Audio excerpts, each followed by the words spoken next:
Bonsoir frères et sœurs. Nous allons commencer notre réunion. Nous accueillons tous ceux qui écoutent en ligne. Je suis sûr que le Seigneur va vous bénir ce soir. Donc soyez bienvenus. Tous ceux qui sont en présentiel, soyez aussi bienvenus. Sûrement que le Seigneur a une parole de vie pour chacun de nous. Non ? C'est notre espérance. Nous ne voulons pas être là juste pour entendre, mais nous voulons que le Seigneur nous parle, non ? Que vraiment que le Seigneur ranime cette vie dans nos cœurs continuellement. Parce que je regardais, vous savez, même Adam et Ève, qu'ils ont été privés de vie, parce qu'ils ont fait le choix de manger l'arbre de la connaissance du bien et du mal. Et on dit que l'arbre de vie, ils étaient privés d'accès. Il y avait des anges qui défendaient cela.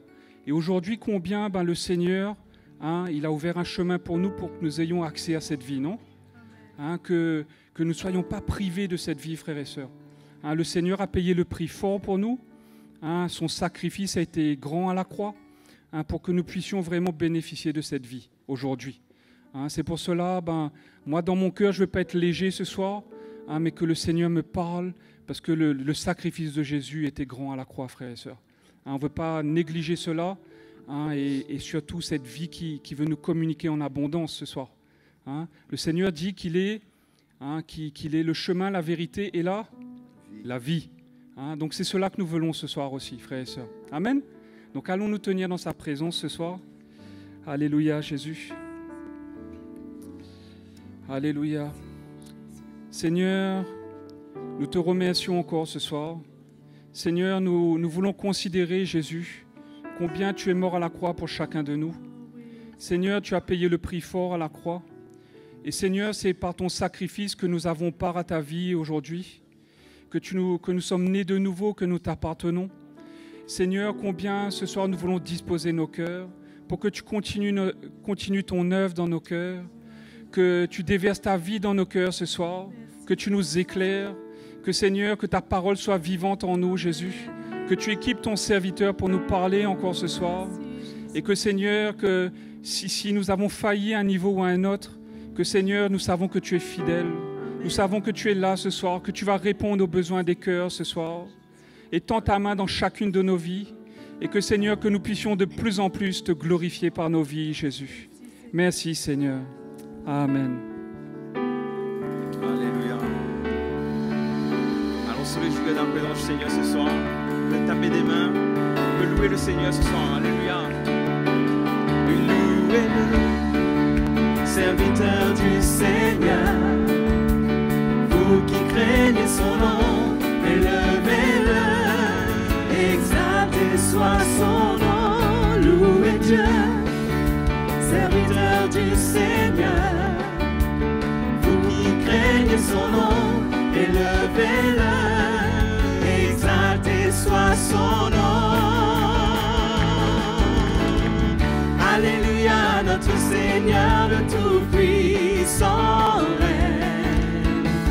Alléluia, notre Seigneur le Tout-Puissant règne. Alléluia, notre Seigneur le Tout-Puissant règne. Alléluia, notre Seigneur le Tout-Puissant règne. Louez Dieu, serviteur du Seigneur. Vous qui craignez son nom, élevez-le, exaltez soit son nom, louez Dieu, serviteur du Seigneur. Vous qui craignez son nom, élevez-le, exaltez soit son nom. Alléluia, notre Seigneur le Tout-Puissant règne. Alléluia, notre Seigneur le Tout-Puissant règne. Alléluia, Alléluia, notre Seigneur le Tout-Puissant règne. Alléluia, notre Seigneur le Tout-Puissant. Chantons encore, louez Dieu, louez Dieu, serviteur du Seigneur. Vous qui craignez son nom, élevez-le, exaltez soit son nom. Louez Dieu, serviteur du Seigneur, vous qui craignez son nom, élevez-le, exalté soit son nom. Alléluia, notre Seigneur le Tout-Puissant règne. Alléluia, notre Seigneur le Tout-Puissant règne. Alléluia, Alléluia, notre Seigneur le Tout-Puissant règne. Alléluia, notre Seigneur le Tout-Puissant. Alléluia, Alléluia, notre Seigneur le Tout-Puissant règne. Alléluia, notre Seigneur le Tout-Puissant. Chantons Hosanna. Hosanna. Hosanna. Hosanna. Hosanna. Hosanna. Hosanna. Hosanna. Hosanna. Ouvrons les portes. Ouvrons les portes au roi, au Dieu de gloire, lançons des cris de joie. Laissons jaillir un chant de victoire. Hosanna, Hosanna, Hosanna. Ouvrons les portes au roi, au Dieu de gloire, lançons des cris de joie. Laissons jaillir un chant de victoire.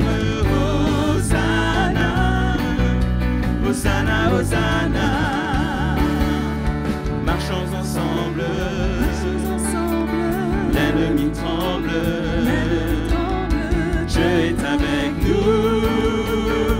Chassons les ténèbres, ouvrons les portes au roi, au Dieu de gloire, lançons des cris de joie. Laissons jaillir un chant de victoire. Hosanna, Hosanna, Hosanna. Qui pourra taire notre prière? Dieu est avec nous.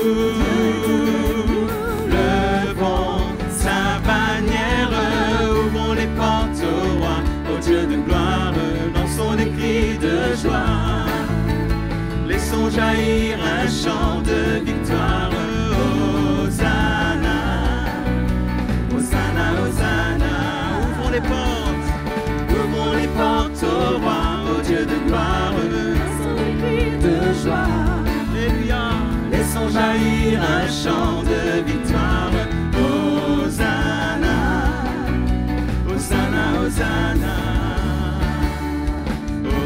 Hosanna, Hosanna, Hosanna, Hosanna. Alléluia. Hosanna, Jésus. Hosanna,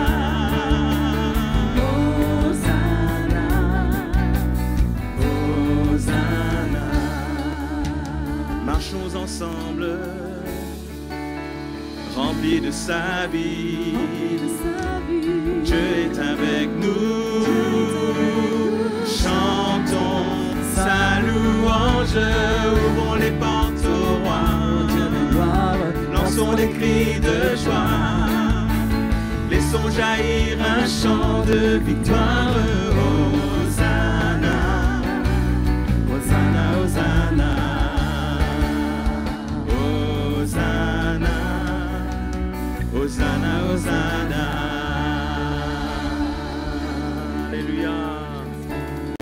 Alléluia, Seigneur.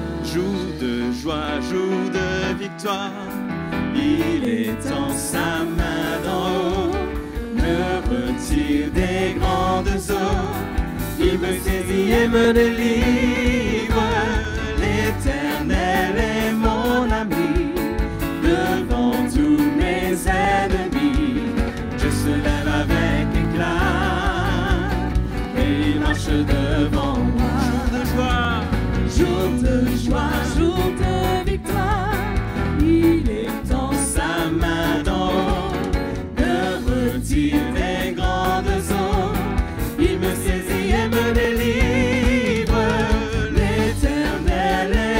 mon abri devant tous mes ennemis. Dieu se lève avec éclat et il marche devant. Avec Dieu, nous ferons des exploits. Avec Dieu, nous ferons des exploits, car c'est lui, ce qui écrase l'ennemi. Chantons et crions la victoire. Christ est roi, car Dieu a gagné le combat et libéré son peuple. Sa parole a vaincu l'ennemi. La terre entière verra qu'avec Dieu nous ferons des exploits. C'est lui, c'est qui écrase l'ennemi. Chantons et crions la victoire. Christ est roi, car Dieu a gagné le combat et libéré son peuple. Sa parole a vaincu l'ennemi. La terre entière verra qu'avec Dieu nous ferons des exploits. C'est lui, c'est qui écrase l'ennemi. Chantons et crions la victoire. Christ est roi.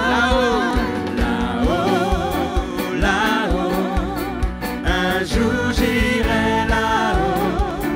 Le vrai bonheur sera pour moi lorsque je verrai mon roi. Là-haut, là-haut, là-haut, un jour j'irai là-haut. Le vrai bonheur sera pour moi lorsque je verrai mon roi. Loin des vanités de cette terre se trouve un beau pays où lui la divine lumière en présence de Jésus-Christ. Là-haut, là-haut, un jour j'irai là-haut. Le vrai bonheur sera pour moi lorsque je verrai mon roi. Dieu le Père nous a tant aimés, qui nous a donné son Fils Jésus. Il est venu pour nous racheter, nous donner l'éternité. Là-haut, là-haut, un jour j'irai là-haut. Le vrai bonheur sera pour moi lorsque je verrai mon roi. Là-haut, là-haut, là-haut, un jour j'irai là-haut. Le vrai bonheur sera pour moi lorsque je verrai mon roi. Le vrai bonheur sera pour moi lorsque je verrai mon roi. Le vrai bonheur sera pour moi lorsque je verrai mon roi. Alléluia,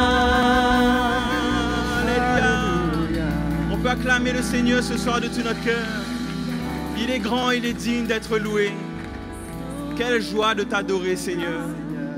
Quelle joie de glorifier ton nom, Seigneur Jésus. Seigneur, quelle joie ça sera de pouvoir te louer, t'adorer là-haut dans le ciel, Seigneur. Seigneur, cela nous remplit de joie, Seigneur, ce soir. Et nous voulons commencer dès maintenant à te louer. Oui, nous voulons t'adorer, Seigneur Jésus. Oh, Diana Mandala Soriano. Oui, nous t'adorons, Seigneur, mon roi. Tu es digne de mes louanges. Tu es digne de mon adoration. Tu es digne, Seigneur Jésus. Alléluia.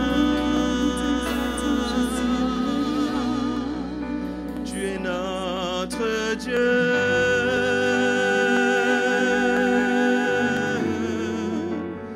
Il n'y en a point d'autre.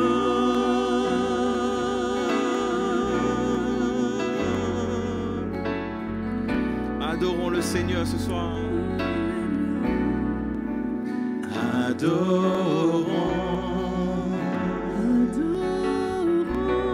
le Dieu éternel. Étonnons-lui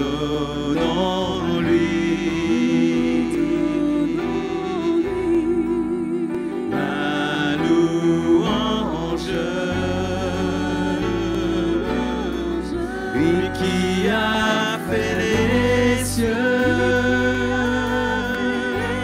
et a établi la terre,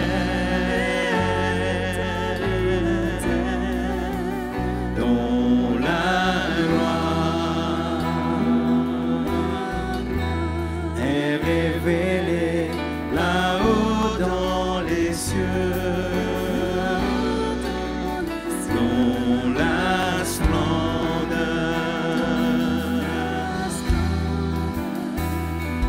est manifestée sur toute la terre. Il est notre Dieu.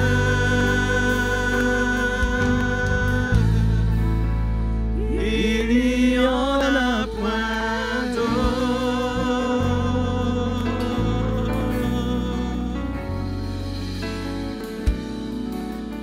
Adorons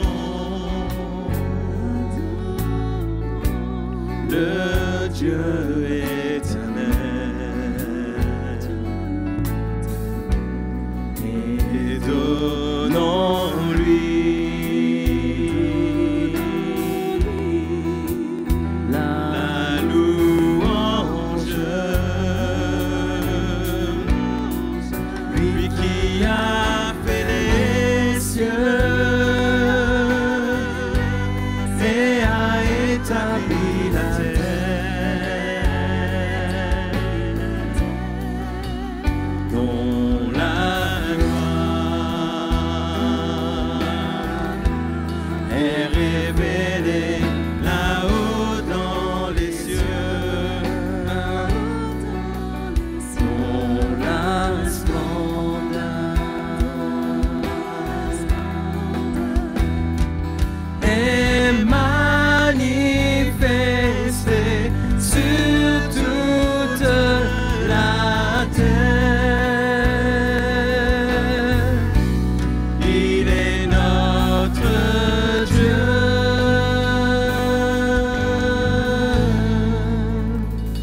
Il n'y en a point d'autre. Il est notre Dieu.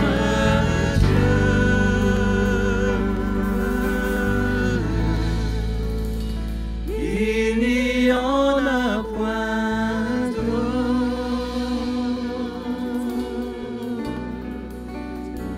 Oui, Seigneur Jésus. Alléluia, Seigneur Jésus. Oh, Diana, Madara, Skereyero, Momo, Wendereyero, Norobaskereyero. Seigneur, Dieu te plaise. Oui, nous t'adorons, nous t'exaltons, Seigneur Jésus. Tu es notre Dieu, Seigneur, et nous t'adorons à jamais. Tu es le seul Dieu éternel. Je veux adorer ce soir notre roi, oh Jésus.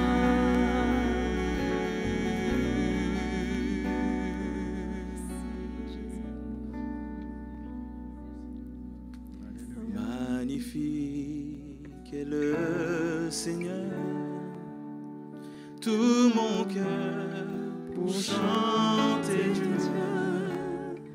Magnifique est le Seigneur. Alléluia, alléluia. Oui, magnifique est le Seigneur, magnifique est le Seigneur. Tout mon cœur pour chanter du Dieu.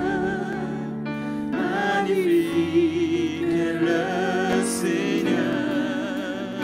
Alléluia, alléluia. Ce soir, levons nos mains toute puissance, honneur et gloire reviennent au Dieu trois fois saint, aujourd'hui et à jamais. Alléluia.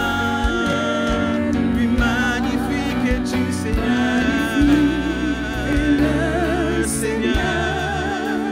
Tout mon cœur pour chanter Dieu. Magnifique est le Seigneur. Alléluia.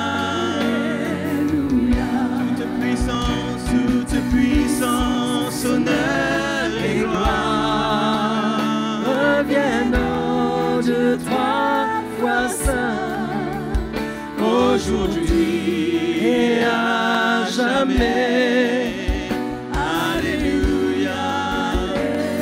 Oui, toute puissance, honneur et gloire reviennent au Dieu trois fois saint, aujourd'hui et à jamais. Alléluia, Alléluia. Tout honneur, toute puissance, honneur et gloire reviennent au Dieu trois fois saint, aujourd'hui et à jamais. Alléluia, Alléluia. Alléluia. Alléluia, Oh, Jésus. Alléluia. Oui, tu mérites la gloire, Alléluia. Merci Seigneur. Jésus. Oh, Alléluia. Gloire à toi Jésus. Nous t'adorons, nous t'exaltons. Gloire à Seigneur. toi. Merci. Merci Seigneur. Merci de te révéler à nos vies. Tu es venu vers nous le premier. Tu nous as aimés. Seigneur, merci. Cette grâce est grande. Elle est inestimable. Merci Jésus. Et nous voulons te remercier ce soir. Merci Seigneur. Merci Père. Merci au nom de Jésus. Amen. Alléluia. Bonsoir les frères et sœurs. C'est bon de passer ce petit moment ensemble ce soir pour se réchauffer le cœur par la parole de Dieu. Hein? Ranimer un peu les choses du Seigneur en nous. Donner l'occasion à l'Esprit de Dieu de les rendre plus vivantes. Et de lui permettre de faire son œuvre, de continuer son œuvre, parce que l'œuvre de Dieu est une œuvre continuelle dans nos vies, qui demande aussi continuellement notre participation, notre obéissance, notre foi, un cœur ouvert. Et quand le Seigneur voit cela, il peut continuer, et la Bible nous promet qu'il complétera. Il complétera cette œuvre. Hein? Donc c'est vraiment merveilleux. Gloire à Dieu. Ça va tout le monde? Hein? Je vous accueille tous ce soir ici, ainsi que tous ceux qui nous suivent sur Internet. Si vous êtes là pour la première fois ce soir, on veut vous accueillir. Soyez les bienvenus. Et que la grâce de Dieu vous visite pendant cette soirée. Dans 1 Jean chapitre 5, verset 14. 1 Jean 5, 14. L'apôtre Jean parle de notre prière.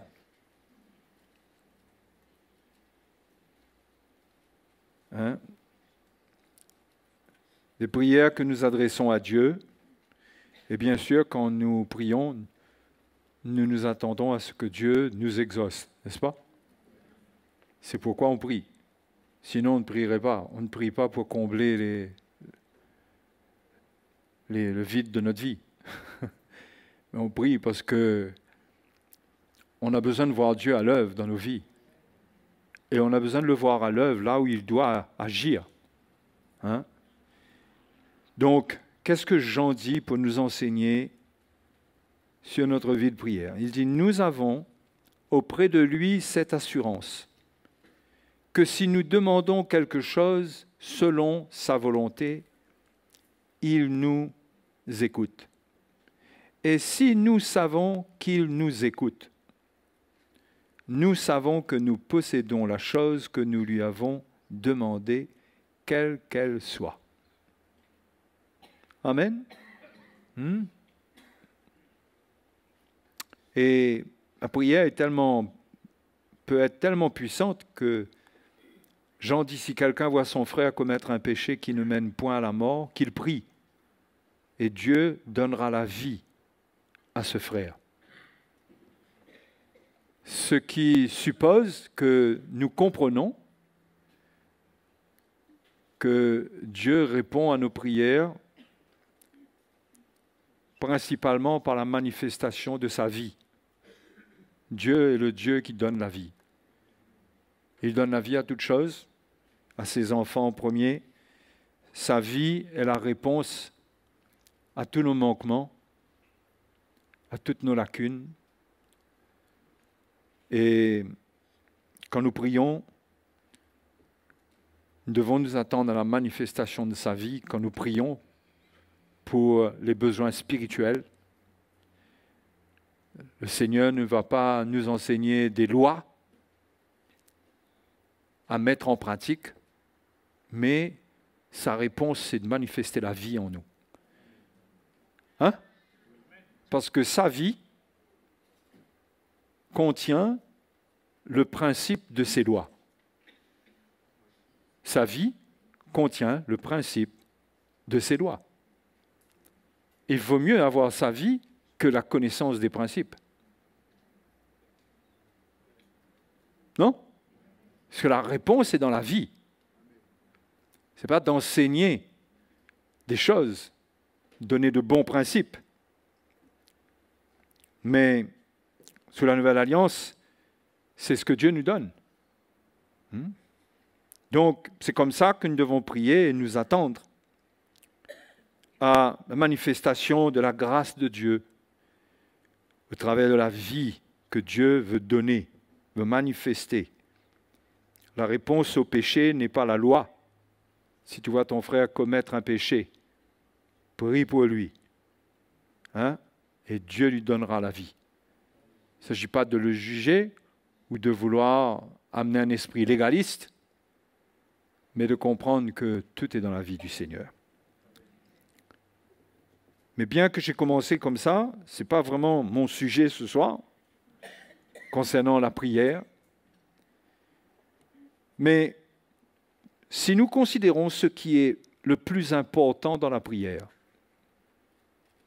le plus important, est-ce que dans ce que nous venons de lire au verset 14, est-ce que nous comprenons qu'est-ce qui est le plus important? Qu'est-ce qui amène l'exaucement? Il y a plusieurs choses. Première chose, il faut demander, bien sûr. Et puis prier selon sa volonté. Mais ce qui nous garantit qu'il nous exauce, c'est qu'il nous écoute. Non? Qu'il nous écoute. Ça, c'est très important. Qu'est-ce qui est plus important?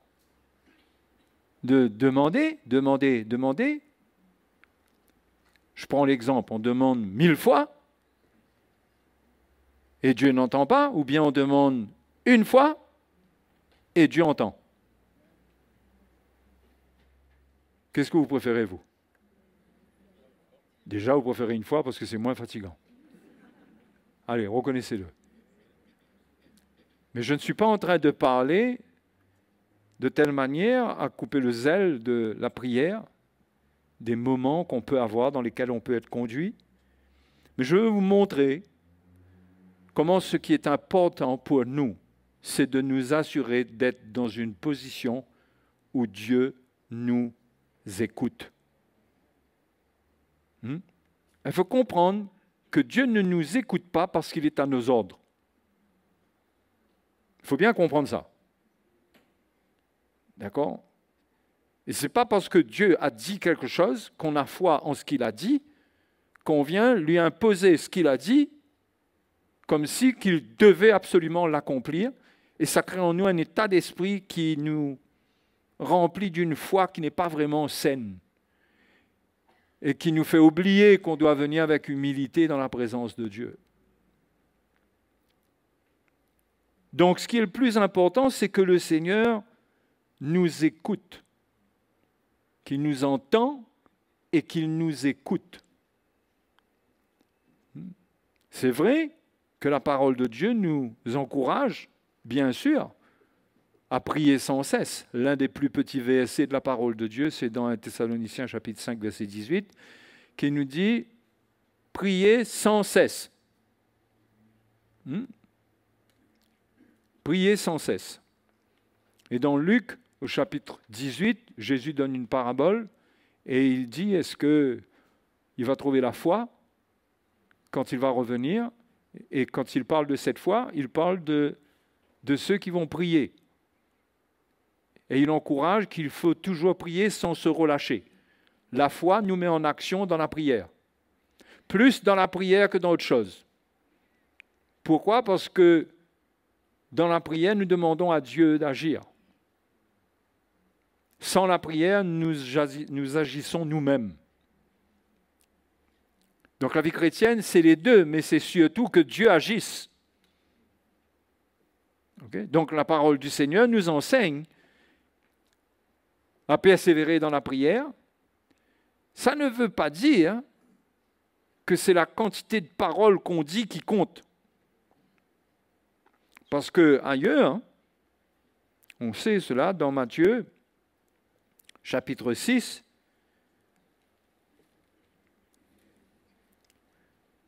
le Seigneur enseigne concernant la prière, et au verset 7, il dit « En priant, ne multipliez pas de vaines paroles comme les païens,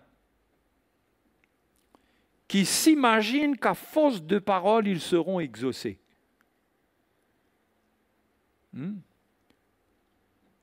Ils s'imaginent qu'à force de paroles, ils seront exaucés. Il ne faut pas qu'on s'imagine qu'à force de paroles, à force de demander à Dieu, à force de prier, que c'est ça qui fait que Dieu va agir. Et c'est vrai que dans Luc chapitre 18, si on va lire un petit coup,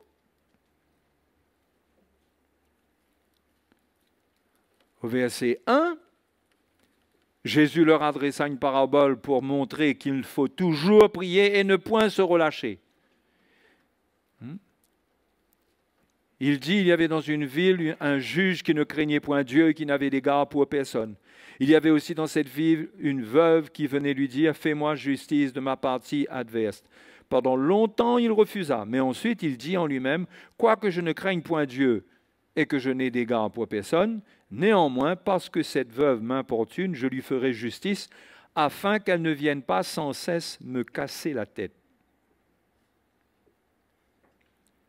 Le Seigneur ajouta, entendez ce que dit le juge inique. Ça, c'est le juge inique qui raisonne comme ça. Il répond parce que la femme lui casse la tête. Ce n'est pas absolument parce qu'il est bon ou...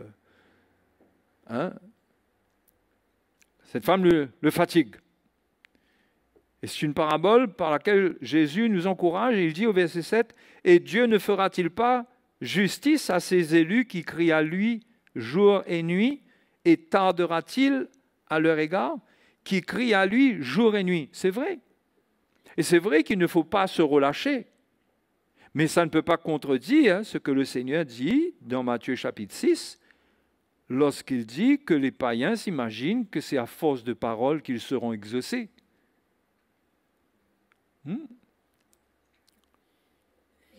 La persévérance dans la prière, c'est un état de cœur. Ça nous fait ouvrir notre bouche pour parler à Dieu, mais l'efficacité de la prière ne dépend pas de toute la connaissance biblique qu'on peut débiter, la parole de Dieu, pour convaincre Dieu de faire quelque chose. Dieu n'est pas le Dieu qui oublie ce qu'il a promis. Il sait, lui, ce qu'il a promis. On n'a pas besoin de rappeler à Dieu ses promesses. Vous voyez qu'on a besoin de rappeler à Dieu ce qu'il a dit? La relation que Dieu cherche avec nous, ce n'est pas là-dessus, ce n'est pas basé là-dessus. Ce n'est pas que Dieu attende de nous qu'on se souvienne de toute sa parole et qu'on vienne devant lui avec tout ce qu'il a dit. Ce que Dieu cherche, c'est un état de cœur. C'est un état de cœur. D'ailleurs, dans Matthieu chapitre 6, il parle de cet état de cœur qui cherche à glorifier Dieu. Au verset 5, il dit « Lorsque vous priez, ne soyez pas comme les hypocrites qui aiment à prier debout dans les synagogues et au coin des rues pour être vus des hommes. Je vous le dis en vérité, ils ont leur récompense. » Vous voyez? C'est les hommes qui priaient debout, c'était des hommes qui priaient, qui étaient là toute la journée, debout, là dans les rues, ils priaient. Mais ce n'est pas pour autant que Dieu va les exaucer. Et Jésus dit, mais quand tu pries, entre dans ta chambre, ferme ta porte et prie ton Père qui est là dans le lieu secret, et ton Père qui voit dans le secret te le rendra. Donc on voit que Dieu cherche quelque chose, une relation entre nous et lui, une relation dans laquelle il n'y a pas de place pour l'orgueil, il n'y a de recherche de rien d'autre si ce n'est que de le glorifier. Et c'est pour cela que notre prière, Jésus encourage la prière, pas comme quelque chose qui se voit, bien que la parole de Dieu nous parle de prier de manière à édifier les frères et sœurs, mais ça parle d'une attitude. On ne prie pas pour être entendu des autres, on doit prier pour être entendu de Dieu. Et à cause de cela, on doit veiller sur l'état de notre cœur. C'est pourquoi Jésus enseigne de prier dans le lieu secret. Il ne veut pas dire que toutes les prières doivent se passer dans une chambre. D'accord? Sinon, ça serait un autre principe. C'est une illustration de la discrétion, de l'humilité, qu'on ne cherche pas notre gloire, qu'on ne veut pas être vu. On cherche la gloire de Dieu. Donc, il y a une attitude que Dieu cherche dans nos cœurs quand nous voulons le chercher. Il y a une attitude qu'il désire trouver en nous et qui fait qu'il nous écoute. Parce que ce qui est important, encore une fois, c'est qu'il nous écoute. Parce que si on prie et il ne nous écoute pas, ça sert à quoi? On peut se demander combien de fois on prie et que Dieu entend réellement et que Dieu écoute.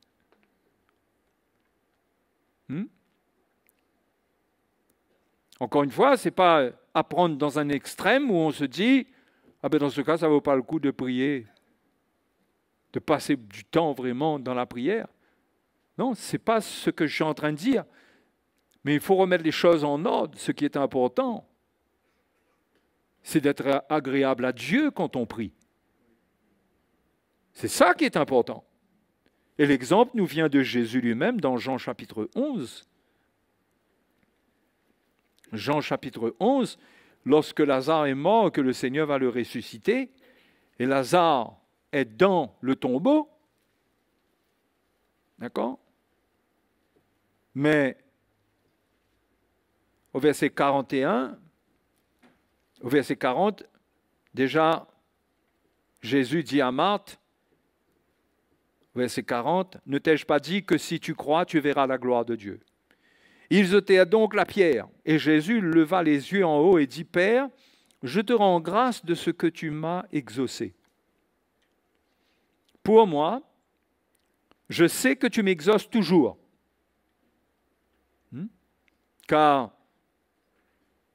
Mais j'ai parlé à cause de la foule qui m'entoure. » Comment Jésus savait que Dieu l'exauce toujours? Parce qu'il fait ce qui est agréable à Dieu.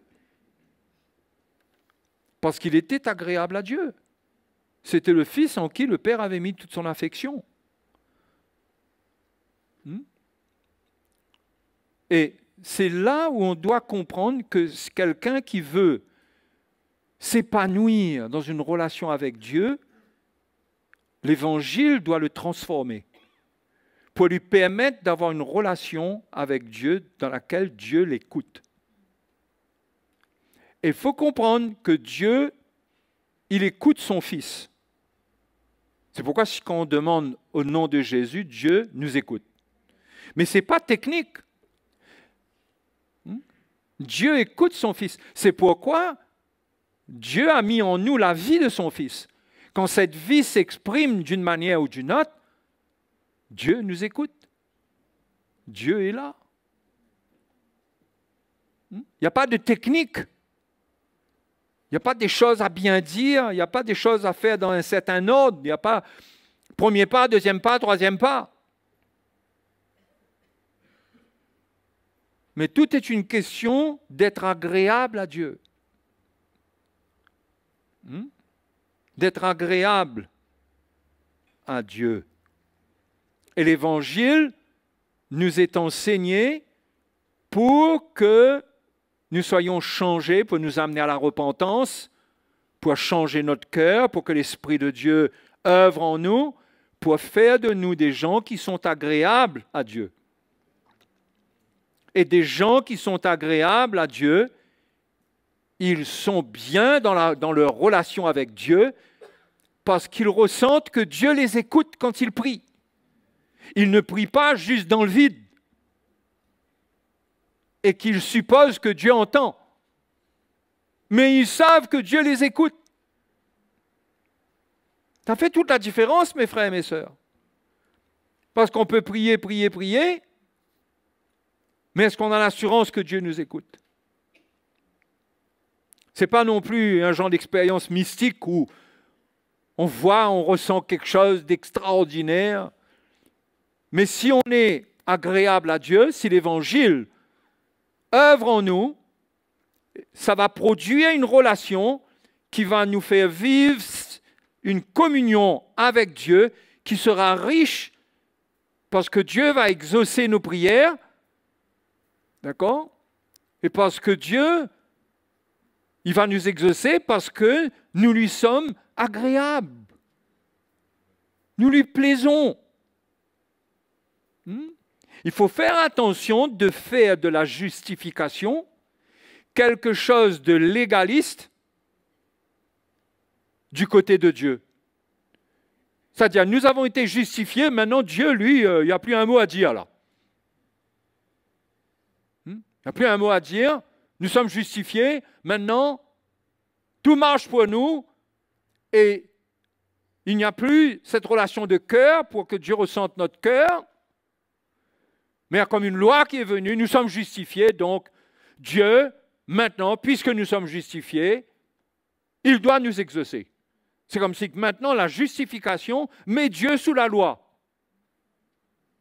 Je ne sais pas si vous comprenez ce que je veux dire. Il ne faut pas oublier que la justification nous introduit dans une relation avec Dieu, fait que nos péchés ont été pardonnés, nous avons été rendus justes aux yeux de Dieu pour avoir une communion avec lui, mais ce Dieu-là, il a affaire, quand il est avec nous, il a affaire à des gens qui ont un cœur, qui ont des attitudes, qui ont soit de l'humilité ou bien de l'orgueil, et on ne peut pas le mettre sous la loi que sa parole dit quelque chose, sans tenir compte de notre état, puisque ça serait contredire les Écritures.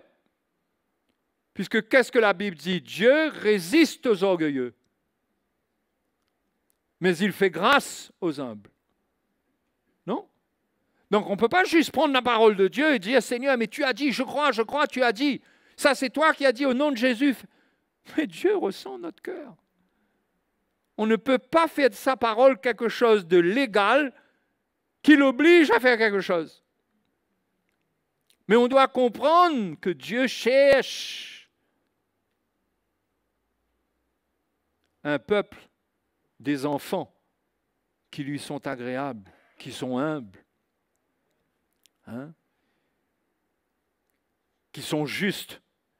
Pas seulement juste justifiés, ce qui est la base pour le salut, mais pour l'exaucement, pour le succès de notre vie, pour voir sa main agir. On ne peut pas juste se baser sur la justification. même si elle est extrêmement puissante, mais on doit vouloir que la parole de Dieu œuvre en nous pour que nous ayons une vie droite, une voie, une vie qui soit agréable à Dieu. Hein? Est-ce que c'est clair, ça? C'est tout simple, hein, mon exhortation ce soir. Hein? Ça ne va pas chercher loin. Hein? Parce que moi, je me souviens des temps où on passait des nuits à prier, on priait, mais on priait, on se fatiguait à prier. Et on disait beaucoup de choses. Hein. D'ailleurs, on priait beaucoup de prières qui n'avaient pas de sens. On liait des démons, les puissances célestes. On priait pour le pays, mais en même temps, on n'avait pas de soumission aux autorités. Hein? On était orgueilleux. On prie pour le succès dans le ministère, mais on est en compétition avec son frère. On était dans toutes sortes d'attitudes qui n'étaient pas agréables à Dieu et on gaspillait notre énergie dans des prières futiles. On avait besoin que l'Évangile fasse une œuvre en nous pour qu'on devienne agréable à Dieu, qu'on apprenne à rester tranquille, à avoir le cœur qu'il faut, l'attitude qu'il faut. Hein? De manière à ce qu'il nous exauce. Comme Jésus devant le tombeau, une prière. Et encore, il a dit que tu m'exauces et il a ordonné que le mort sorte. Alors bien sûr, beaucoup diront, oui, mais Jésus passait des heures sur la montagne, ben c'est sûr. Hein? Mais c'est ce qu'il était agréable à Dieu. Et c'est pareil pour nous. Jésus est notre modèle. Il est notre modèle dans l'exaucement de la prière. Hein? Quand nous prions en son nom n'est pas juste une recommandation d'un nom, ce n'est pas juste ça, mais c'est une identification à ce qu'il est. C'est venir dans la même attitude, c'est accepter son évangile, sa parole qui œuvre en nous pour nous changer à son image. Et là, nous venons avec sa vie, avec son cœur devant le Père. Et nous demandons des choses selon sa volonté. Et il nous écoute. Et si nous savons qu'il nous écoute, nous savons que nous possédons la chose que nous lui avons demandée. Hein? Donc en numéro 1, ce n'est pas la quantité de prière. C'est la qualité de cœur, la qualité de vie. La qualité de cœur, quand on vient devant Dieu, quelqu'un peut venir, il n'a que 10 minutes. Mais 10 minutes de prière riche, parce que ce qu'il dit est vrai, ça vient d'un cœur pur, d'un cœur droit. Ce n'est pas juste des versets qu'il cite pour rappeler à Dieu sa parole, mais c'est sa parole qui a pris place dans son cœur, qui a changé sa vie, qui amène une autre expression dans sa communion avec Dieu. Ça peut être 10 minutes, mais c'est riche et c'est suffisant. Encore une fois, je ne suis pas en train de vous donner des chiffres pour vous dire à partir de maintenant, on va prier 10 minutes. C'est un exemple que je vous donne. En numéro 1, il faut cette qualité de cœur-là, il faut la rechercher. C'est très important. Hein? C'est très important d'être conscient quand nous venons devant Dieu de ce que nous transportons. Qu'est-ce que nous transportons en nous? Quelles attitudes? Quelles sont les choses que nous transportons en nous, que nous avons besoin de régler, et que nous amenons avec nous devant Dieu dans nos prières, et qui ne sont pas agréables à Dieu, et que nous ne pouvons pas juste dire « Oh Seigneur, je suis justifié par le sang de Jésus, ben accepte ça comme ça. » Hein? Mais au contraire, de venir avec un cœur brisé, humilié, contrit, reconnaissant, c'est vrai, nous avons la grâce d'être des enfants de Dieu, mais nous sommes conscients de ce que nous sommes, fragiles, nous avons besoin de Dieu, nous faillissons, et puis nous venons nous repentir, nous reconnaissons ce que nous sommes, et aussi nous réglons en permanence ce qui n'est pas bon dans notre vie pour garder la richesse de cette communion avec Dieu. Pour ne pas perdre cela, c'est tellement précieux, parce que c'est là-dedans qu'on va ressentir l'amour de Dieu. La communion avec Dieu, cela veut dire ressentir sa paix, ressentir son cœur, c'est avoir accès à ce qu'il est. Et ça nous fait du bien, ça nous libère, ça enlève nos craintes, ça enlève notre peur, ça nous rassure, ça nous réconforte. Hein?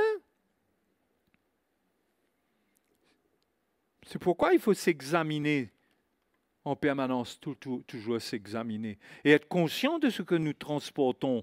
Qu'est-ce que nous transportons? Jacques chapitre 5 nous dit, Jacques chapitre 5 nous dit, au verset 15, la prière de la foi sauvera le malade. Et le Seigneur le relèvera. Et s'il a commis des péchés, il lui sera pardonné. Confessez donc vos péchés les uns les autres et priez les uns pour les autres afin que vous soyez guéris. Hein? C'est la prière qui vient en premier, là? Dites-moi. Avant d'être guéri, qu'est-ce qui vient en premier, là? Confessez donc vos péchés les uns aux autres. Ne faites pas comme si rien n'était. Comme si de rien n'était, et là on vient. Mais confessez donc vos péchés les uns aux autres et priez les uns pour les autres afin que vous soyez guéris. La prière agissante du juste a une grande efficacité. La prière agissante du juste. Cette prière, quand quelqu'un n'accepte pas que le péché se tienne entre Dieu et lui, entre lui et ses frères et sœurs, et qu'il vient devant Dieu avec un cœur qui est pur et qu'il n'y a plus aucune barrière, ça c'est le juste. Le juste, c'est celui qui renonce au péché, qui renonce au mal, qui refuse de ressentir dans sa conscience que quelque chose n'est pas réglé, qui règle, qui s'humilie, de manière à continuer à avoir une prière agissante, fervente, c'est-à-dire une prière qui monte, c'est-à-dire une prière qui va dans le cœur de Dieu. Ce n'est pas n'importe quelle prière qui va dans le cœur de Dieu. Hein? Ce n'est pas parce qu'on cite la Bible, les promesses de la Bible, que ça va dans le cœur de Dieu. Hein? Croyez-moi, les frères et sœurs, ce n'est pas comme ça du tout que ça marche. C'est l'état dans lequel nous sommes lorsque nous prions. Et le juste, la prière agissante du juste a une grande efficacité. C'est celui qui est en train de renoncer à sa chair, qui comprend que Dieu n'aime pas celui qui marche selon la chair. Il renonce à la vie de la chair. Ça ne veut pas dire qu'il est parfait, mais il vient avec sa conscience devant Dieu. Il ne peut pas laisser des éléments le troubler dans sa conscience, dans sa communion avec Dieu, des choses qui sont là, qu'il doit régler. Il n'est pas parfait, mais il y a des choses qui ne sont pas bonnes, qui sont là quelque part. Et qu'il le trouble dans sa communion avec Dieu et qu'il le trouble dans sa paix intérieure. Il règle ça. Ça ne veut pas dire qu'il est parfait. Il y a des choses dans sa vie que Dieu va régler. Mais il y a des choses dont il est conscient. Hein? Et on ne peut pas passer dessus si on veut avoir une communion avec Dieu, venir devant lui. On ne peut pas prendre le risque de ne pas lui être agréable. Hein? C'est de l'orgueil, et Dieu résiste aux orgueilleux. Donc, il faut comprendre que dans ce que je suis en train de vous dire ce soir, en numéro 1, c'est l'état de votre cœur, l'état de votre vie et de votre cœur. C'est notre cœur qui fait notre communion avec Dieu. Notre cœur, c'est notre antenne. C'est ça qui est connecté avec Dieu. Ce n'est pas notre chair, notre nature charnelle, c'est notre cœur. Le cœur contient la conscience. Hein? Le cœur doit être clair. Et le témoignage de ce qu'il y a dans le cœur, c'est la conscience. Et la conscience rend témoignage du mal, du bien et du mal. Et le Saint-Esprit est là avec nous Comme Paul dit dans Romains chapitre 9, le Saint-Esprit m'en rend témoignage dans ma conscience, par ma conscience. Je vais vous donner les paroles exactes. Romains chapitre 9. Je dis la vérité, verset 1, je ne mens point. Ma conscience m'en rend témoignage par le Saint-Esprit. D'accord?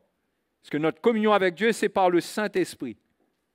Quand l'Esprit de Dieu rend témoignage à mon cœur de quelque chose, eh bien, va régler ça avant de continuer à faire autre chose.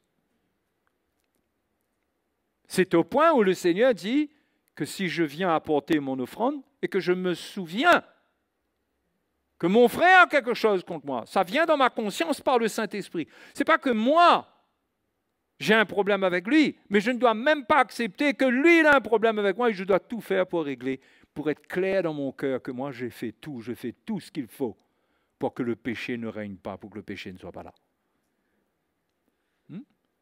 Et celui qui vient prier comme ça, il a un cœur pur.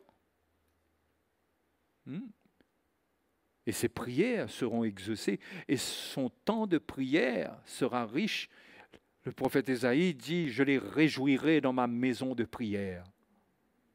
Je les réjouirai dans ma maison de prière.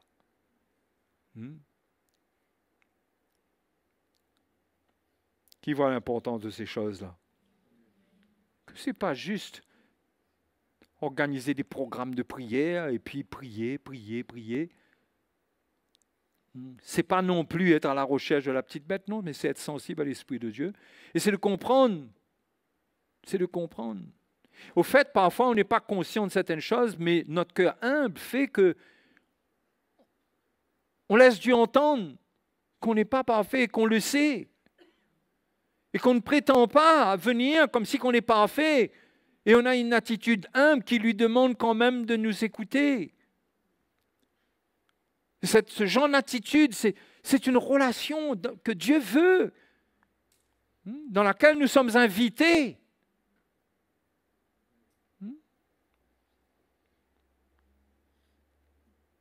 C'est ce qu'on doit chercher, les frères et sœurs.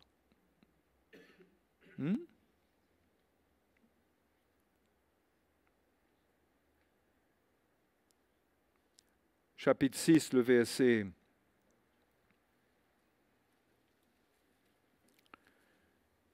31.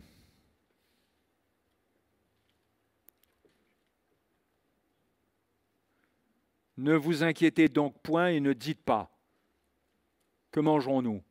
Que boirons-nous? De quoi serons-nous vêtus? Verset 31. Matthieu, chapitre 6, verset 31.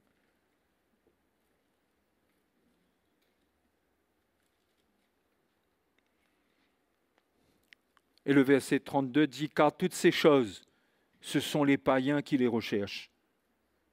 Votre Père céleste sait que vous en avez besoin. Voyez que les choses de notre vie courante, ce n'est pas appelé à venir encombrer notre dialogue avec Dieu, notre moment de relation avec Dieu. C'est pas clair là?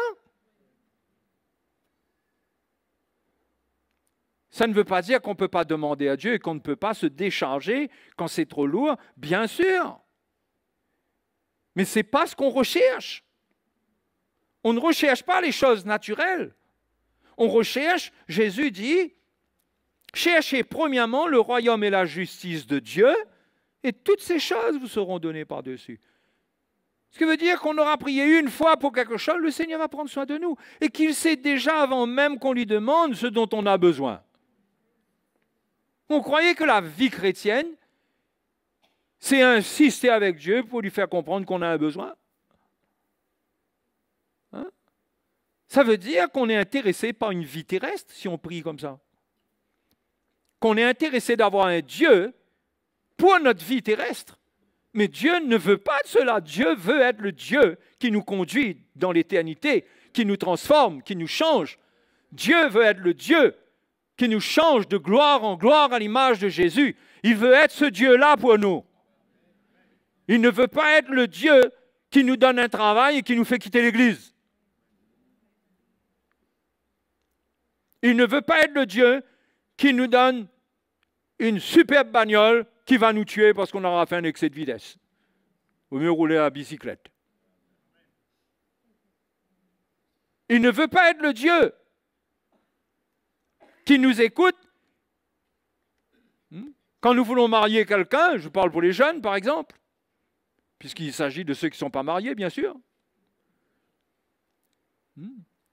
et que tu as un désir et Dieu te donne ce que tu désires pour qu'ensuite ça te perde. Non, Dieu veut être le Dieu qui te donne ce qu'il y a de meilleur pour toi et qui va t'accompagner toute ta vie, qui sera une aide pour te faire entrer dans le royaume de Dieu. Dieu ne veut pas être le Dieu du manger et du boire.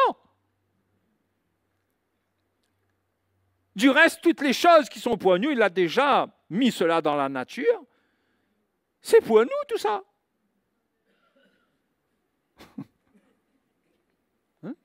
Tout ce qui existe, les animaux que Dieu a donnés, la Bible dit qu'on rend grâce avec action de grâce, ces aliments que Dieu a créés pour ceux qui vont lui rendre grâce, pour ses enfants, c'est fait pour nous.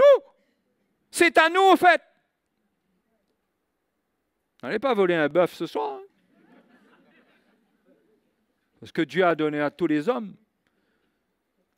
Mais c'est pour nous. C'est là, c'est pour nous. Le Seigneur nous demande, nous dit, ça c'est pour nous. Les païens, ils courent après ça, parce qu'ils ne connaissent pas Dieu. Ils croient que le vide, c'est courir après ces choses, parce qu'ils ne connaissent pas Dieu. Mais le Seigneur, il nous a amenés dans une relation avec le Père Céleste, qui lui, il prend soin de nous. Nous avons la connaissance d'un Dieu qui prend soin de nous, et nous avons cette reconnaissance que tout est à nous.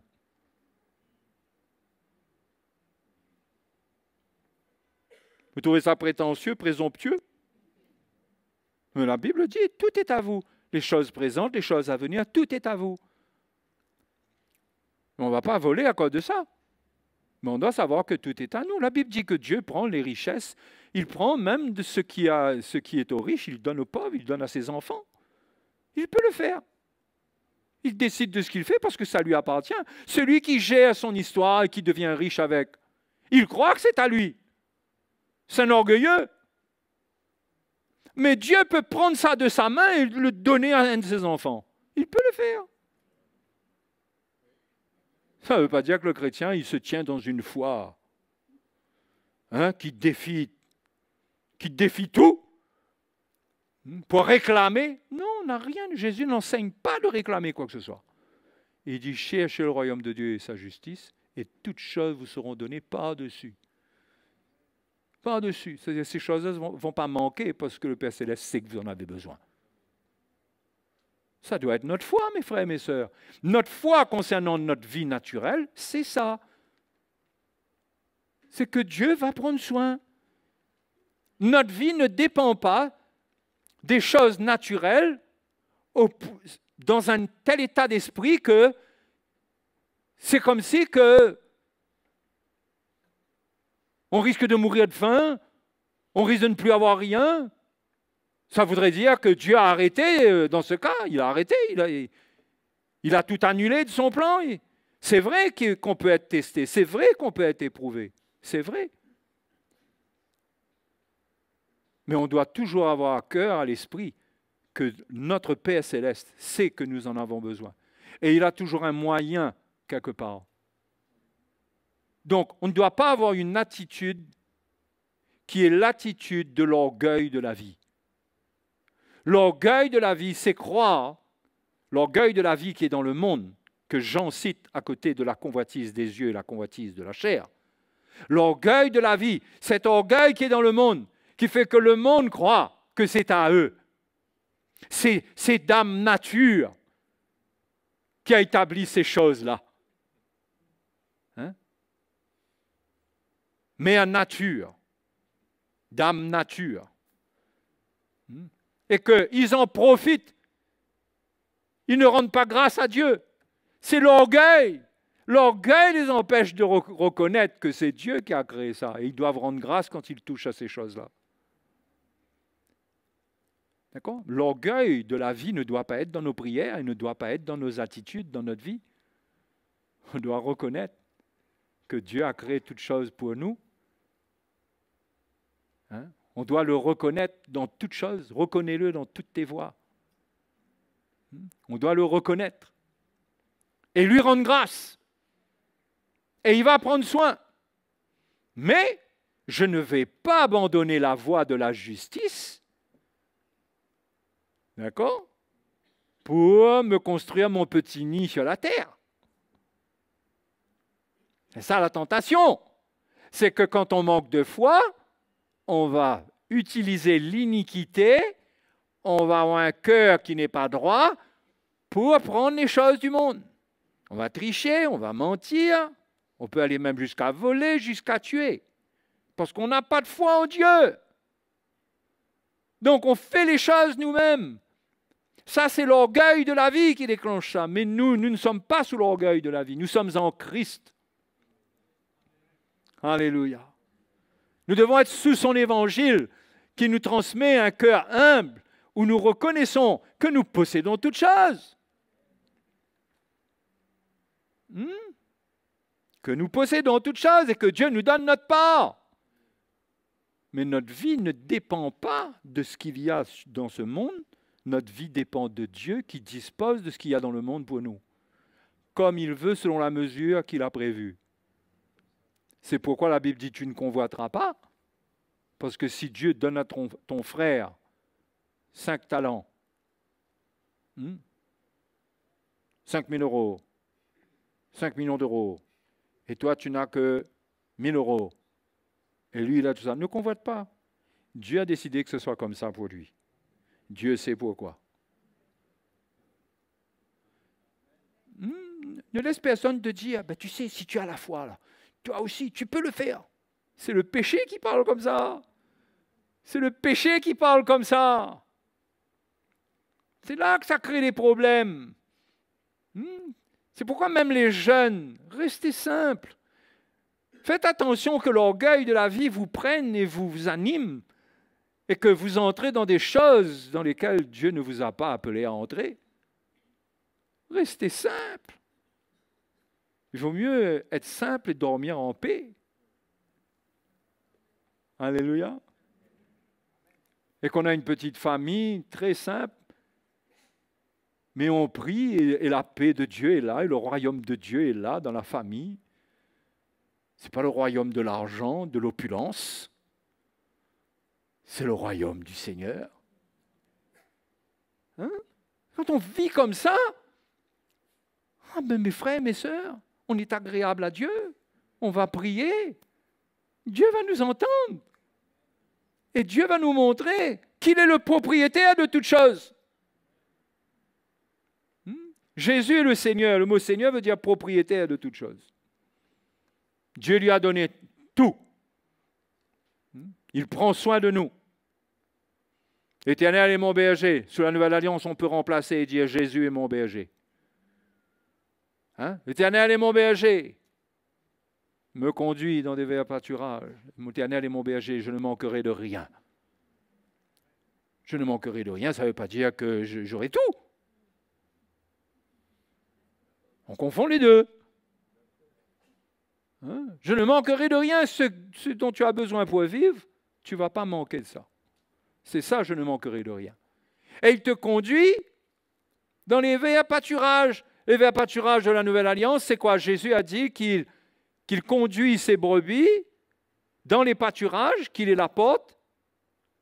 On entre, on sort par lui, il conduit dans les pâturages. Mais finalement, ces pâturages-là, c'est quoi? C'est sa vie, parce qu'il dit, je suis venu afin que les brebis aient la vie et qu'elles soient en abondance.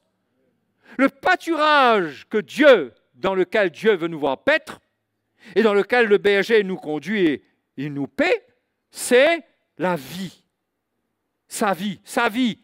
Il nous donne sa vie. Il a donné sa vie et il nous transmet sa vie de résurrection. C'est ça notre abondance.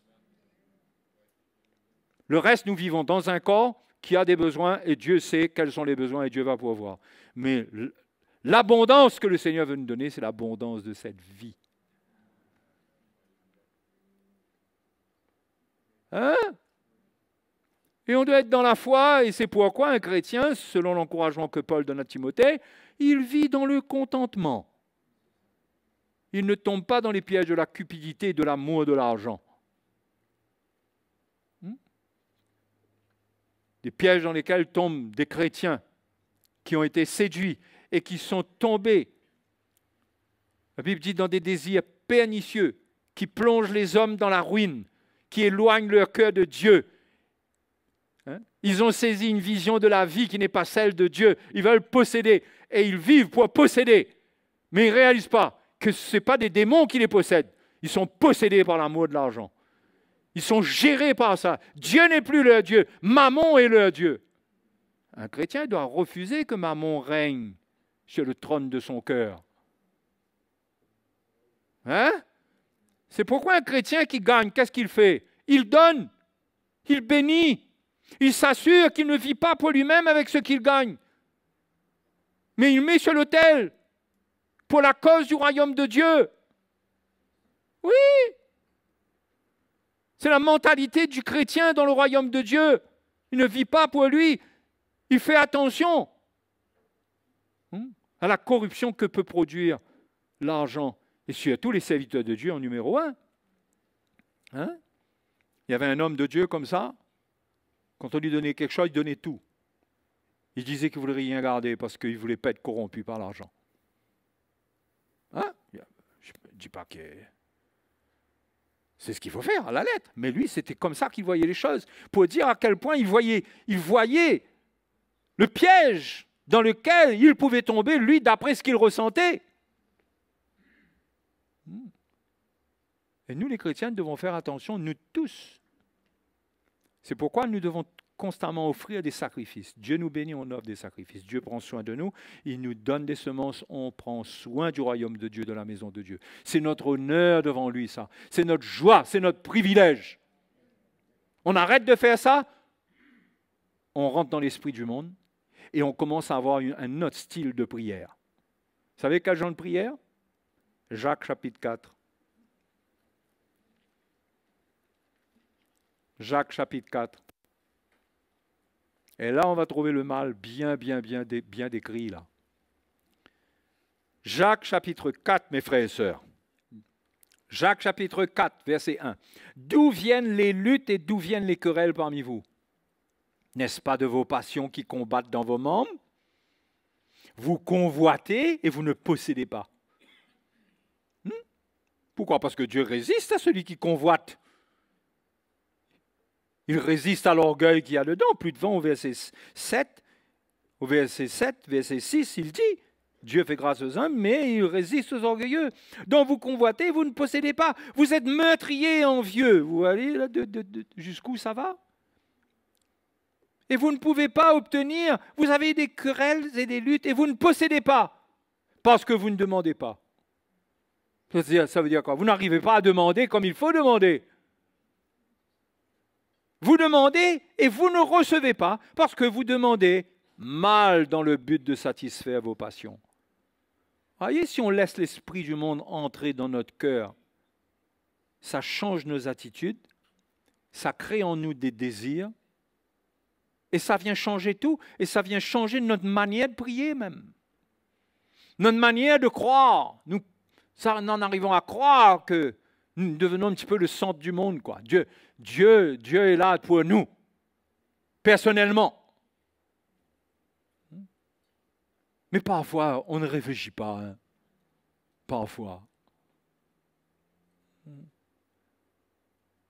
On manque d'intelligence parfois. Ce Dieu-là, il ne peut pas te donner une chose, d'accord? Il te donne une chose que toi tu réclames pour faire misère à quelqu'un d'autre. Il faut bien que tout ça, ce soit selon sa volonté parfaite, tout ça. Donc, ce n'est pas nous qui pouvons déterminer. Mais quand quelque chose est parfait, Dieu met la foi dans notre cœur. On peut avoir la foi par l'Esprit de Dieu, la parole de Dieu illumine notre cœur. Un coup, on ressent qu'on a la foi pour quelque chose, c'est vrai, on ne vit pas avec ça, mais on a la foi qui nous met dans le repos que Dieu va nous donner. Et Dieu nous donne. Mais ce n'est pas l'insistance de la convoitise qui produit ça. C'est que le Seigneur le fait. Hein? Et on peut venir devant Dieu avec l'adultère. Adultère que vous êtes, ne savez-vous pas que l'amour du monde est inimitié contre Dieu? Et quand on vient dans cet état-là avec ces choses-là en nous, on vient avec des choses qui sont inimitié contre Dieu. Vous voyez, c'est le contraire de l'amitié. Et on vient prier, on vient parler à Dieu alors qu'on est en train de lui faire la guerre. Vous trouvez qu'on peut être exaucé, vous là? Moi, je trouve que Dieu, là, il nous résiste. Il n'est pas d'accord. Donc, tout est une question de s'examiner et de bien regarder à l'état de notre cœur. C'est important pour tout le monde.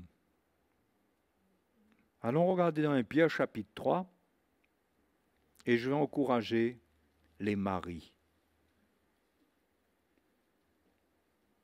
1 Pierre chapitre 3, verset 7. Marie, montrez à votre tour de la sagesse dans vos rapports et avec votre femme, comme avec un sexe plus faible. Honorez-la, comme devant aussi hériter avec vous de la grâce de la vie. Ah, tiens, la vie est encore là.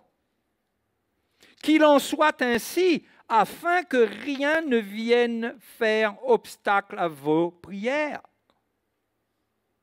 Marie, qu'est-ce qui vient faire obstacle à ta prière? Ça parle au mari, là, hein?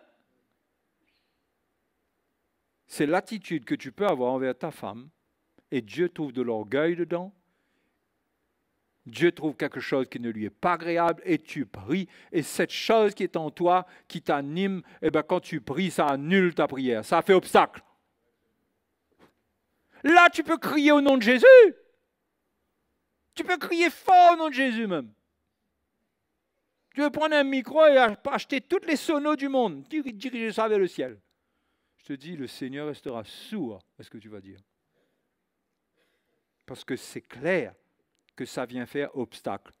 Un homme qui veut prier dans sa maison pour ses enfants, pour sa femme, parce qu'il s'agit surtout des prières dont on a besoin pour la maison. Que rien ne vienne faire obstacle à vos prières. Ça commence dans la maison, j'ai besoin de la prière pour mes enfants, pour ma femme. Mais comment je la traite? La Bible dit honorez-la. Qu'il en soit ainsi afin que rien ne vienne faire obstacle à vos prières. Si ce n'est pas le cœur qu'un homme a pour sa femme, il n'a pas l'élément de base qui lui permet de prier avec foi pour son foyer. Et il a peut-être la connaissance de la Bible et la connaissance de toutes les promesses dans le livre des Proverbes, le livre des Psaumes, tout, il connaît tout. Il peut donner à Dieu les références. Mais ce n'est pas ça. C'est l'attitude. Comment tu traites ta femme? Et quand tu viens devant Dieu, Dieu sait comment tu traites ta femme. L'odeur de la manière dont tu traites ta femme est avec toi quand tu viens devant lui. Et tu t'en débarrasses pas comme ça, hein? C'est pas déodorisant, ça, hein? Déodorant. Ouais, parce que là, ça allait créer un problème, là. Hein? Peut-être que j'ai dit ça aussi parce que l'odeur peut être tellement forte que je me rattrape quand même. Hein? Non, c'est l'humilité. C'est reconnaître, c'est briser son cœur. C'est reconnaître. C'est quoi tes conversations avec les frères la concernant? C'est des plaintes. Tout le monde a l'impression que tu as envie de t'en débarrasser. Tu cherches quelqu'un, un acquéreur ou quoi? Qu'est-ce qui se passe avec toi? C'est quoi ton histoire? Sinon, il faut rester tranquille. Il faut l'honorer. Alléluia. Et il ne parle pas de la femme, mais Ça veut pas dire que la femme, elle peut se permettre des trucs. Hein. Elle doit être, elle aussi, dans une attitude de justice qui est agréable à Dieu, dans tout ce qui fait qu'une femme est agréable à Dieu. Et c'est écrit un petit peu plus haut pour la femme. Hein? Verset 1, femme, que chacune soit de même soumise à son mari, afin que si quelques-uns n'obéissent point à la parole, ils soient gagnés sans parole par la conduite de leur femme. Ça veut dire que si ton mari, il ne connaît pas le Seigneur, ou il n'obéit pas à un certain stade de sa vie à la parole de Dieu, ça ne te donne pas le droit de manifester des états, de rébellion et tout. Il dit, en voyant votre manière de vivre chaste et respectueuse, ayez non cette parure intérieure qui consiste dans les cheveux tressés, les ornements d'or ou les habits qu'on revêt, mais la pureté intérieure est cachée dans le cœur. Et sœurs, lisez bien ça. La pureté incorruptible d'un esprit doux et paisible qui est d'un grand prix devant Dieu. Ça fait d'une femme une femme de prière. Parce qu'elle prie avec ce cœur-là. Pas avec l'orgueil de la vie qui donne une place à la femme pour dominer sur son mari et pour être belle. Ça lui donne un cœur. Un esprit doux, paisible. Il parle d'une parure intérieure et cachée. Ce qui compte pour Dieu, ce n'est pas que tu aies une jolie robe, que tu aies un joli vêtement, que tu aies un super parfum. Ce n'est pas cette odeur-là que Dieu sent. Dieu sent l'odeur du cœur. Donc les femmes doivent comprendre aussi cela. Est-ce que je lis un petit bout d'après? On peut lire un petit bout d'après? Allez, on va lire un petit bout d'après. Ainsi se paraient autrefois les saintes femmes qui espéraient en Dieu, soumises à leur mari. Mais attention, c'est pas parce que c'est dit autrefois que ça veut dire que c'est démodé maintenant. C'est un modèle. Comme Sarah, qui obéissait à Abraham et l'appelait son Seigneur. Hein, les frères? Quel programme? Non. Comptez pas dessus. On ne va pas encourager de se créer des modèles de foyer où on entend dans la maison « Mon Seigneur, est-ce l'heure de votre repas ?» Certainement pas. Ça parle toujours. Sarah, c'est comme ça qu'elle vivait sa soumission. Et ça montre à quel niveau, à quel point elle était soumise à Abraham. Et elle est un modèle, étant appelée avec Abraham. Et les sœurs sont quelque part des filles d'Abraham. C'est d'elles que vous êtes devenues les filles. Ça veut dire quoi? La même attitude devrait se reproduire en vous. C'est agréable à Dieu. Et c'est ça qui va faire que quand vous allez voir votre mari qui n'obéit pas à la parole, vous allez mettre vos genoux par terre. Ils n'auront pas le temps d'être usés. Dieu agira. Parce que Jésus a dit qu'il leur répondra promptement. OK? Donc, il nous manque un petit bout pour les jeunes. Éphésiens chapitre 6. Éphésiens chapitre 6. Un jeune. Ah ouais, c'est écrit enfant, j'avais oublié, c'est pas écrit les jeunes. Mais quand tu es un jeune, tu es l'enfant de quelqu'un, non? Bon. Enfants, obéissez à vos parents selon le Seigneur, car cela est juste. Vous voyez toujours la notion de justice qui est là? La prière du juste. La prière agissante du juste a une grande efficacité. Il est juste pour un jeune d'obéir à ses parents.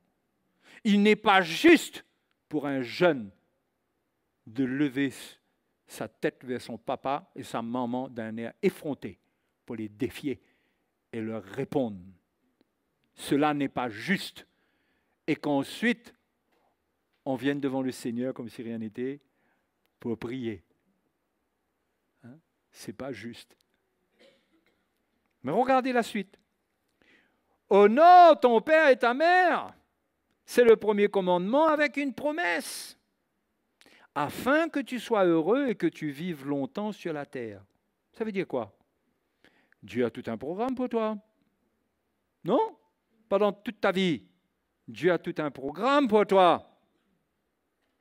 Mais pendant que tu en as l'occasion, honore ton père et ta mère, parce que là-dedans, il y a une promesse là-dedans. La promesse, c'est parce que la Bible dit partout que tu vas réclamer après tout. Oui, mais c'était quoi ta vie en tant que jeune? Si tu construis en tant que jeune une vie d'obéissance dans ta maison, tu auras accès aux promesses de Dieu pour toute ta vie, pour vivre longtemps et être heureux. C'est écrit, c'est pas écrit? D'accord? Hein? Mais la clé, ce n'est pas la quantité de paroles compris, c'est l'attitude qu'on a là où il faut et que ça plaît à Dieu et Dieu est témoin. Dieu voit. Dieu voit quel est ton cœur, quelle est ton attitude. Il ne faut pas croire que Dieu ne voit pas. Dieu voit toutes choses. Dieu nous voit.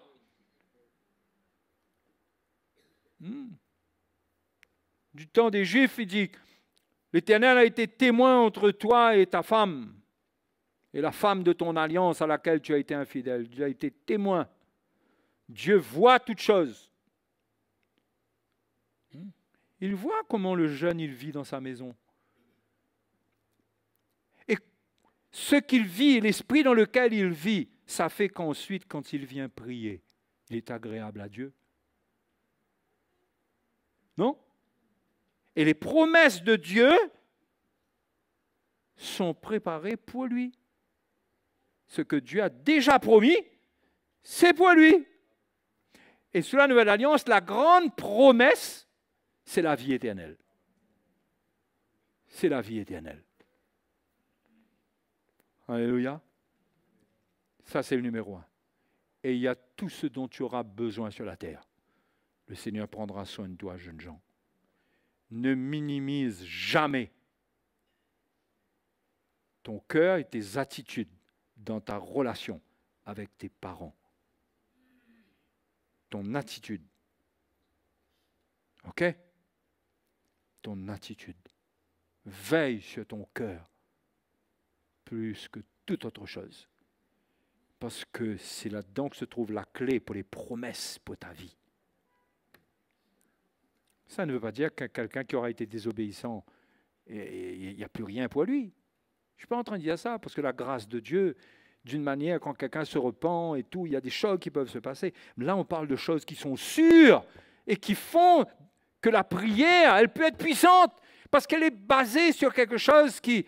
On ne va pas dire, oui, mais dans ce cas, ce sont nos œuvres. Non, ce n'est pas une question que c'est nos œuvres. Mais si je rends ma vie conforme et que ma vie est conforme à la parole de Dieu et que je plais à Dieu, la Bible m'enseigne que Dieu exauce ceux qui lui sont agréables. Encore une fois, on peut toujours se cacher derrière, on est agréable à Dieu d'office parce qu'on a été justifié.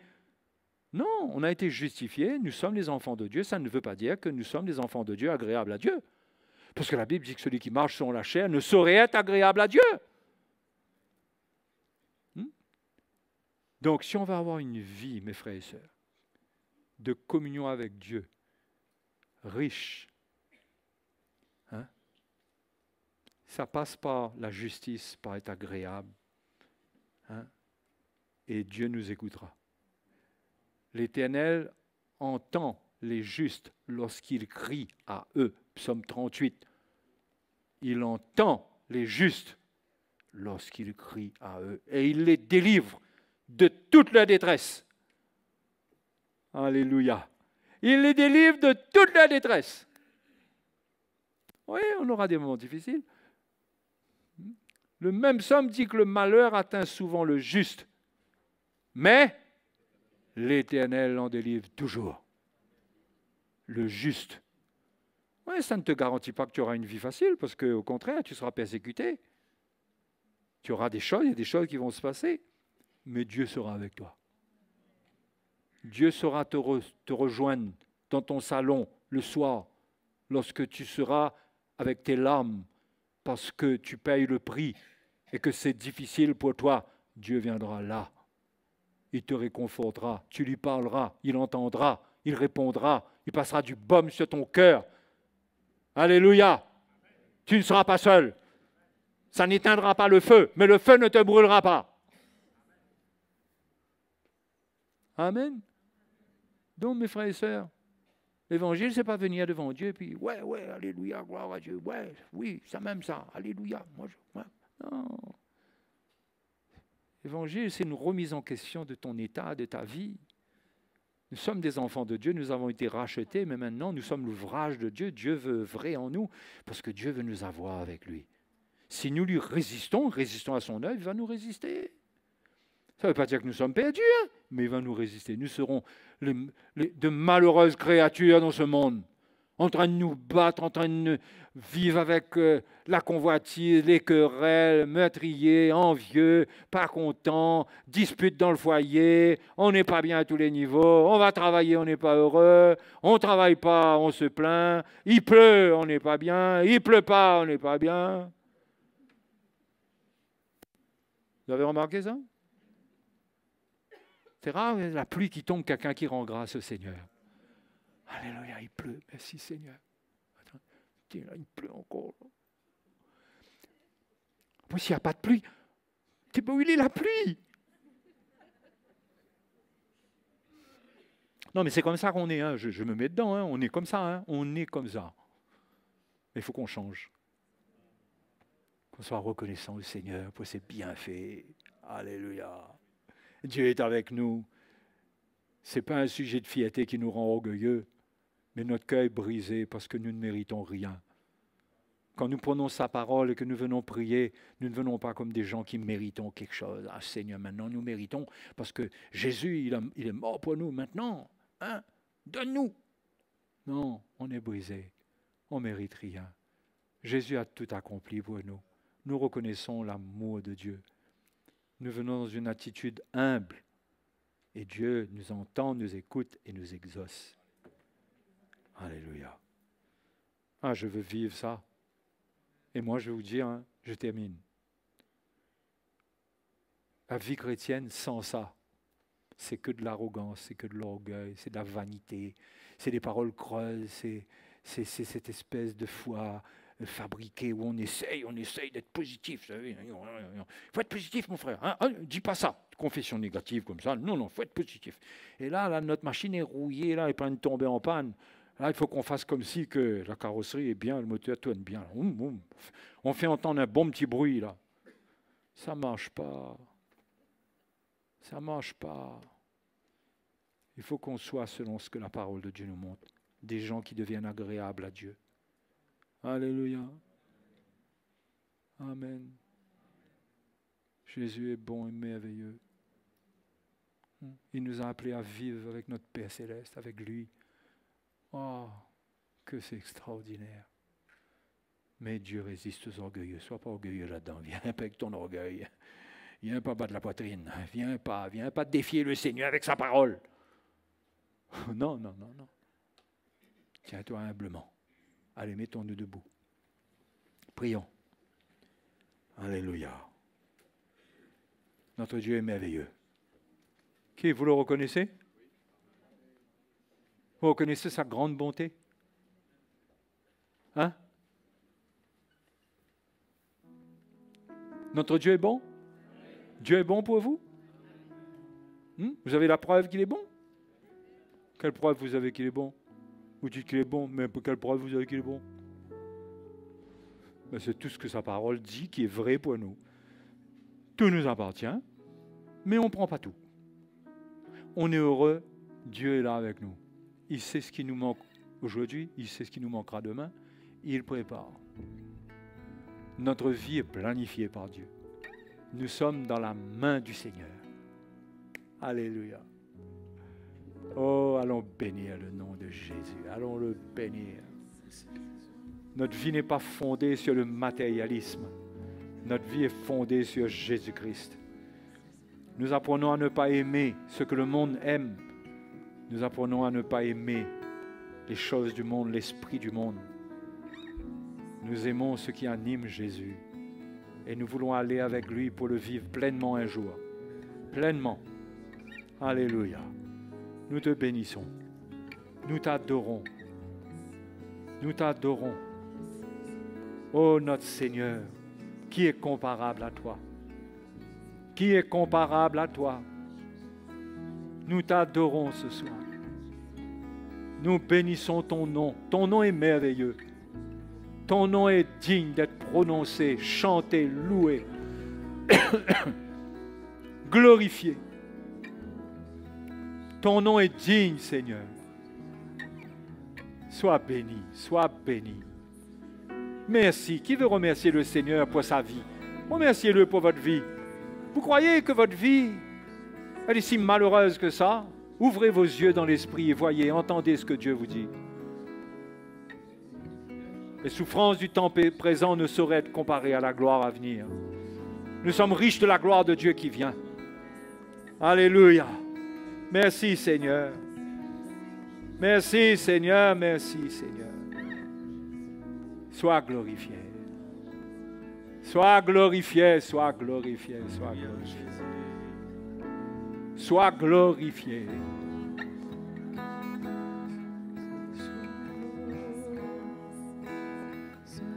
Alléluia. Sois glorifié.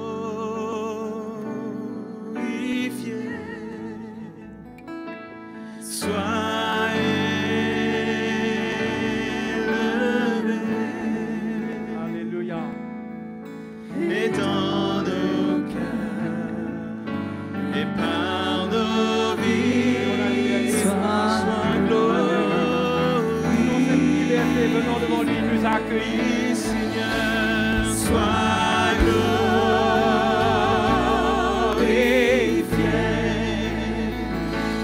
sois élevé,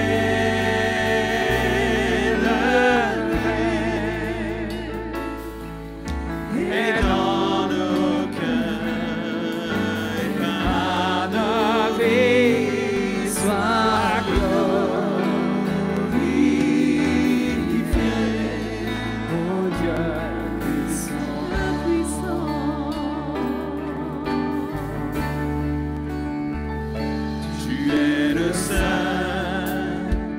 Dieu éternel, toi seul es juste et bon, tu es le Dieu puissant, tu es le Dieu puissant, tu tiens ma vie entre tes mains. C'est sur toi que je me tiens. Tu es le Dieu puissant. Tu es le Dieu puissant. Sois glorifié. Sois glorifié.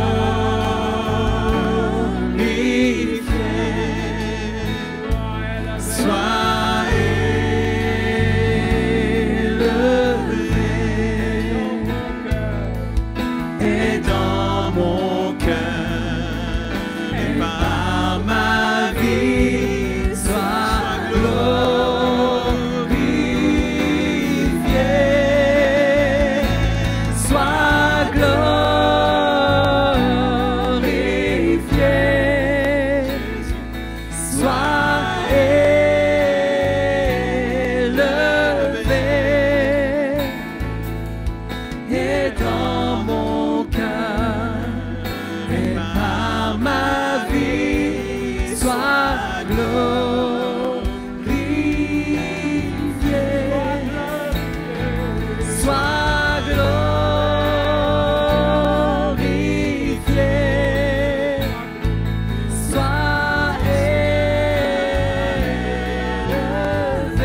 Merci Seigneur.